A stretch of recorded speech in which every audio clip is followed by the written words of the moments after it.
한화 이거였어. 개미들만 피눈물. 이게 무슨 말일까요? 바로 이것을 두고 하는 말입니다. 한화 에어로스페이스가 유상증자를 단행을 합니다. 그것도 규모가 엄청납니다. 3조 6천억 원. 국내 자본시장 역사상 최대 규모입니다. 증자 비율도 13.05%나 됩니다.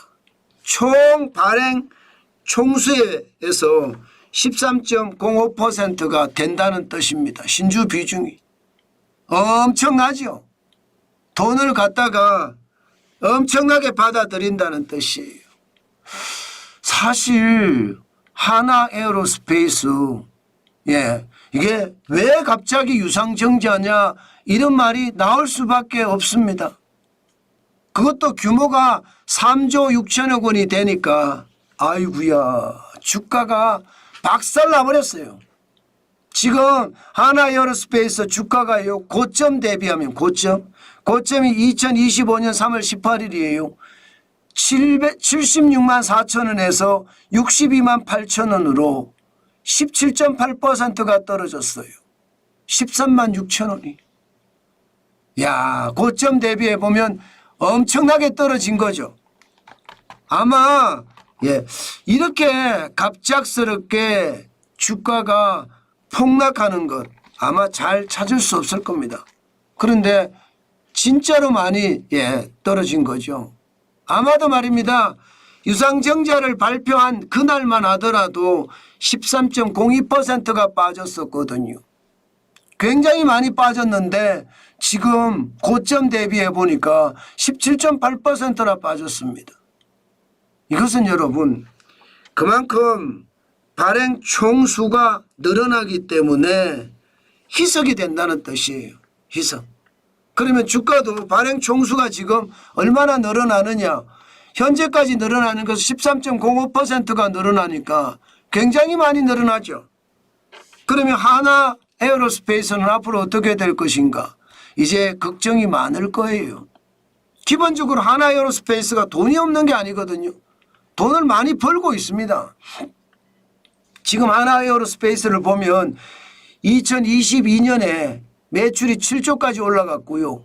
2023년에는 9조, 작년에는 11조 2,401억 원이나 됩니다. 영업이익도 적지 않습니다. 2022년에 4,003억 원이었고요. 2023년에 6,911억 원, 작년에는요 영업이익만 1조 7,319억 원이었습니다. 게다가 2025년 올해, 2026년 내년, 2027년 후년 앞으로 3년 동안 하나 에어로스페이스는 적어도 5조 6조 이상의 영업이익이 날 거로 예상을 하거든요. 그런데 말입니다. 아니 매출도 좋고 영업이익도 좋고 2019년부터 매출은 계속 우상향, 영업이익률도 계속 우상향인데 굳이 말입니다. 굳이 하나 에어로스페이스를 3조 6천억 원이나 유상증자를 한다는 것 이게 충격적이죠 사실은. 아니 돈이 계속 남아 도는데 왜 하느냐. 그래서 가만히 들여다봤더니 이게 문제예요. 승계 문제를 해결하려고 하는 그런 모습이 보이거든요. 저는 이게 참 탐욕적이구나. 결국은 총수 일가의 이익을 극대화시키기 위해서 지금 개미들을 희생시키구나. 저는 그런 생각을 할 수밖에 없었습니다. 왜냐고요? 보십시오. 하나 에어로스페이스가 하나 임팩트 파트너스가 가지고 있는 하나 오션의 지분 5.1%를 인수했습니다. 그리고 말입니다. 하나 에어로스페이스가 한화 에너지가 가지고 있는 하나 오션의 지분 2.3%를 인수했어요. 그러므로 해서 말입니다.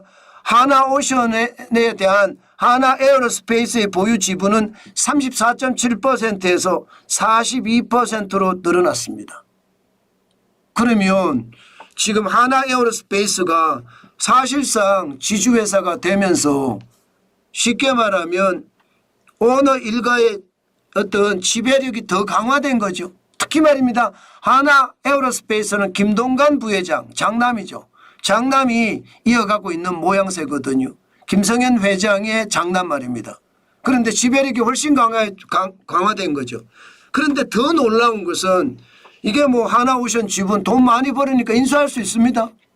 예, 또 예, 하나 에너지 것도 인수할 수 있어요. 그런데 이 하나 임팩트 파트너스나 하나 에너지를 보면요.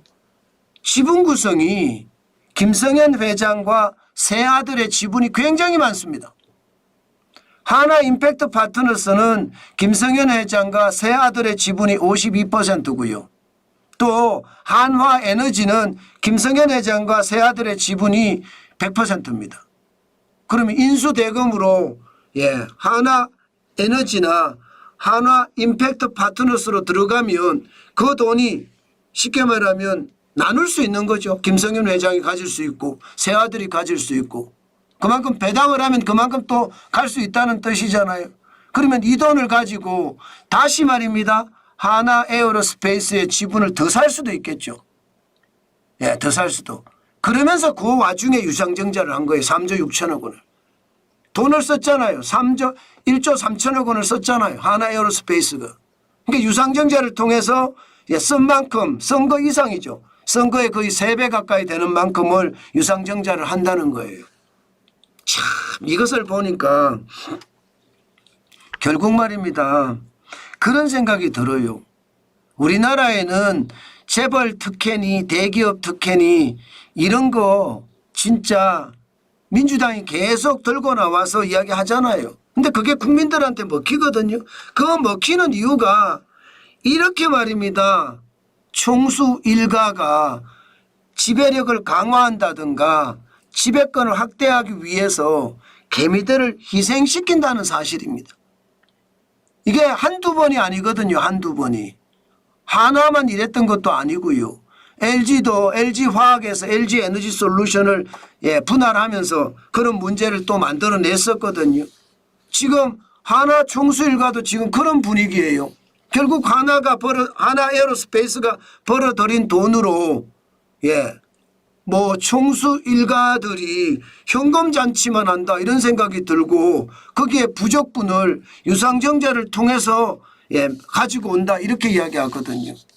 참 안타깝습니다. 하나 에어로스페이스는 방산이 지금 성장기에 있기 때문에 유상증자를 통해서 세외 거점망을 만들겠다 이렇게 투자 이야기가 나오기는 했습니다. 그것은 제가 봐서는 면피 같고요. 결국은 말입니다. 결국은 투자자들이 봐서는 참 총수 일가가 장난하네 이런 생각이 든다는 뜻입니다. 그러니까 그룹주까지도 박살나버렸습니다. 보시는 것처럼 하나 에어로스페이스만 2025년 3월 21일 종가 기준으로 보면 13.20% 떨어졌거든요. 그런데 하나도 떨어졌습니다. 한화 12.53%가 떨어졌고요. 한화 써리 우선주 B도요. 마이너스 9.59% 떨어졌습니다. 하나 시스템도 6.19% 떨어졌고요. 하나 솔루션도 5.78% 떨어졌습니다. 심지어 하나 오션도 2.27% 떨어졌습니다. 결국 투자자들은요. 한화의 유상증자가 결국 총수들을 위한 생각이다 이렇게 지금 이야기한다는 뜻입니다. 아마 여러분 사실 해외 투자자라는 게 뭐 하루아침에 투자가 되는 게 아니잖아요. 보통 해외 투자를 하면 1년, 2년, 3년, 4년 굉장히 많이 걸려요. 시간이 많이 걸리면 1년, 2년, 3년, 4년이면 돈 벌어 제끼는 것도 많아지기 때문에 그 돈으로 사실은 해도 무방하거든요. 그런데도 유상증자를 가감하게 그것도 금액이 3조 6천억 원이나 달성을 했다는 것은 참 안타까운 현실입니다. 이러니 반기업 정서가 생기고 재벌 특혜 안 돼. 대기업 특혜 안 돼. 이 말이 먹히는 겁니다. 참 안타깝죠. 저는 이런 게 왜 이렇게 일어나는지 모르겠다 그런 생각을 합니다. 물론 뭐 유상증자를 한다고 해서 주가가 계속 이렇게 부러질 거냐 떨어질 거냐 뭐 이렇게 딱 장담하기는 그렇습니다. 예를 들어서 말입니다. 예를 들어 삼성 SDI 같은 경우도 유상증자 2조 원 규모의 유상증자 추진을 하고 있거든요. 삼성 SDI 여기는요. 예, 증자 결정을 했을 때는 6.18% 떨어졌지만요. 이 돈으로 정말 투자한다. 그러니까 주가는 다시 5.52%로 올라간 전례는 있습니다. 기본적으로 말입니다. 삼성 SDI는 미국의 제너럴 모터스 GM이죠. GM과 합작 법인을 만들고 헝가리 공장 생산 능력을 확대한다는 데 사용을 하겠다. 이렇게 투자자들에게 아주 콕 찔러서 이야기했습니다. 그렇기 때문에 주가가 올라간 거는 있습니다. 예, 모든 게 말입니다. 주가가 유상증자를 한다고 해서 다 떨어지지는 않습니다. 그러나 대체적으로 떨어지고요. 대체적으로 떨어지는 게 뭐 회사의 운영 자금이 없어서 유상증자를 하는 경우도 있는 거고요. 또 말입니다. 하나처럼 승계 작업을 위해서 유상증자를 하는 경우도 있는 거고 이러다 보니까 그런 경우에는요. 주가가 올라가기가 참 그렇습니다.